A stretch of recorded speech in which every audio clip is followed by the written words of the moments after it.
Let's get some team grades for the 2023 season. And this part will be the Sun Belt Conference. Firstly, we gotta talk about the winners of the Sun Belt Conference. We got Troy here. And they did have an amazing season, going 11-2 and winning the Sun Belt. But why I only give them a B+ is because last year they went 12-2. So their hopes this year were to first knock off Kansas State. They honestly didn't even have a shot in that game. Then be the highest rated group of 5 team and go to New Year's Six Bowl. That obviously didn't happen, so they just got a B+ for me. Next, we got Coastal Carolina. After going 9-4 last season, they had a little bit of a down year, going 7-5. Hey, though, they still made a bowl game, but it really wasn't that great of a season, so I gave them a C-.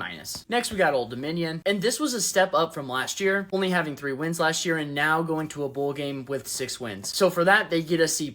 Next, we got Georgia Southern. They just repeated the year they had last year. They did have some moments where they looked like they could have been a 9 or 8 win team, but they did obviously only finish with 6 wins. So for that, I give them a C. Next, we have Georgia State. I think they were a very similar team to Georgia Southern, but why they get one notch higher is because last year they only went 4-8. Getting 6 wins and going to a bowl game is a really good year, but still 6-6 isn't that great, so I gave them a C+.